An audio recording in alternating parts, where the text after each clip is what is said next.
महान शासक सिकंदर 20 जुलाई 356 ईसा पूर्व में प्राचीन नेपोलियन की राजधानी पेला में जन्मे थे। सिकंदर का पूरा नाम अलेक्जेंडर तृतीय और अलेक्जेंडर मैसेडोनियन था। सिकंदर फिलिप द्वितीय का बेटा था, जो कि मैकेडोनिया और ओलंपिया के राजा थे। वहीं इनकी माता का नाम ओलंपिया था। कहा जाता है कि वो एक जादूगरनी थी, जिसे सांपों के बीच में रहने का उनको शौक था। वहीं सिकंदर के भाई बहनों की बात करें तो उनकी एक बहन थी, जिन्हें उनके परिवार में बेहद लाड़ किया जाता था। आपको बता दें कि सिकंदर और उनकी बहन दोनों की परवरिश पेला के शाही दरबार में हुई थी। वहीं सिकंदर की मां ओलंपिया ने सिकंदर के साथ जीत की रणनीति बनवाने में काफी मदद की। सिकंदर बचपन से ही बेहद बुद्धिमान था, लेकिन वो अपने उग्र स्वभाव के लिए जाना जाता था। दरअसल शुरुआती शिक्षा सिकंदर ने अपने रिश्तेदार टीस्टन लियोनिडास ऑफ एपिरुस से ली थी। सिकंदर के पिता फिलिप चाहते थे कि सिकंदर को पढ़ाई के साथ साथ युद्ध विद्या का भी पूरा ज्ञान दे, इसलिए उन्होंने अपने एक अनुभवी और कुशल रिश्तेदार को सिकंदर के लिए नियुक्त किया था, जिसे सिकंदर ने गणित, घुड़सवारी, धनुर्विद्या ली थी। इसके बाद लाइमैक्स ने सिकंदर को युद्ध की शिक्षा दी। गुरु अरस्तु ने दिखाया था दुनिया जीतने का सपना, अलेक्जेंडर द ग्रेट के टीचर। वही जब सिकंदर 13 साल के हुए तो उनके लिए एक निजी शिक्षक अरिस्टोटल की नियुक्ति हुई थी, जिन्हें भारत में अरस्तु भी कहा जाता है। वे एक प्रसिद्ध और महान दार्शनिक थे। दर्शन शास्त्र, गणित, विज्ञान और मनोवैज्ञानिक में अरस्तु के विचारों का उल्लेख जरूर मिलेगा। इसी से अरस्तु की योग्यता और उनके महत्व का अंदाजा लगाया जा सकता है। अरस्तु ने सिकंदर को करीब 3 सालों तक साहित्य की शिक्षा दी। इसके साथ ही वाक्पटुता भी सिखाई। वहीं सिकंदर जैसे प्रतिभाशाली व्यक्ति को निखारने का काम भी अरस्तु ने ही किया।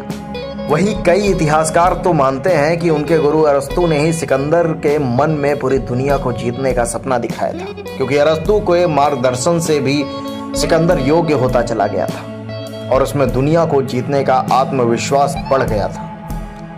सिकंदर भले ही बहुत महान और योग्य शासक था, लेकिन अपने पिता की मौत के बाद सिकंदर ने राजगद्दी पाने के लिए सेना को इकट्ठा कर अपने सौतेले और चचेरे भाइयों की हत्या कर दी और फिर वो मकदूनिया के राज सिंहासन पर काबिज हो गया था।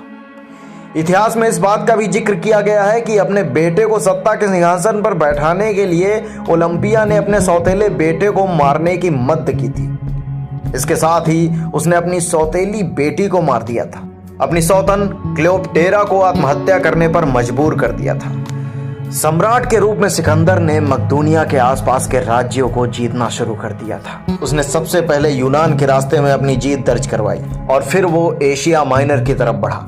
विशाल फारसी साम्राज्य, जो कि एक मिस्र, ईरान से लेकर पश्चिमोत्तर भारत तक फैला था। वहीं अगर सम्राट सिकंदर के साम्राज्य की तुलना फारसी साम्राज्य से की जाए तो फारसी साम्राज्य सिकंदर के साम्राज्य से करीब 40 गुना ज्यादा बड़ा था, जिसका शासक शाह दारा था। लेकिन सिकंदर ने उसे भी अपनी सैन्य शक्ति से अलग युद्धों में हराकर उसका साम्राज्य हासिल कर लिया था। लेकिन शाह दारा ने सिकंदर से संधि कर ली और अपनी बेटी रुखसाना का विवाह उससे कर दिया। सिकंदर का भारत पर आक्रमण 326 ईसा पूर्व में सिंधु नदी को पार करते हुए सम्राट सिकंदर तक्षशिला पहुंचा और वहां के राजा अंबी ने सिकंदर की अधीनता स्वीकार कर ली। पश्चिमोत्तर प्रदेश के अधिकतर राजाओं ने तक्षशिला के राजाओं की देखा देखी आत्मसमर्पण कर दिया। इसके बाद पूरी दुनिया को जीतने का सपना देखने वाला सम्राट फौरन तक्षशिला से होते हुए राजा पोरस के साम्राज्य तक पहुंच गया, जहां राजा पोरस ने सिकंदर के आगे सरेंडर नहीं किया। इसके बाद सिकंदर और राजा पोरस में टकराव हो गया। आपको बता दें कि राजा पोरस को काफी शक्तिशाली शासक माना जाता था। वहीं पंजाब में झेलम से लेकर चेनाब नदी तक राजा पोरस या पुरवास का राज्य था। राजा पोरस एक महान शासक। राजा पोरस के राज पर हक जमाने के मकसद से सिकंदर और राजा पोरस के बीच टकराव हुआ, तो राजा पोरस ने बहादुरी के साथ सिकंदर के साथ लड़ाई की, लेकिन काफी संघर्ष और कोशिशों के बावजूद भी उसे हार का सामना करना पड़ा। वहीं इस योद्धा ने सिकंदर की सेना को भी भारी नुकसान पहुंचाया था। फिलहाल इस युद्ध में पोरस के राजा से सिकंदर जीत तो गए थे, लेकिन सिकंदर को राजा पोरस की बहादुरी ने बहुत प्रभावित किया था, क्योंकि जिस तरह राजा पोरस ने लड़ाई लड़ी थी उसे देखकर सिकंदर दंग थे। और इसके बाद सिकंदर ने राजा पोरस से दोस्ती कर ली और उसे उसका राज्य और कुछ नए इलाके भी दिए। जब सम्राट सिकंदर का राजा पोरस से युद्ध हुआ उसके बाद सिकंदर की सेना ने छोटे हिंदू गणराज्यों के साथ लड़ाई की। इसमें कट गणराज्य के साथ हुई लड़ाई काफी बड़ी थी।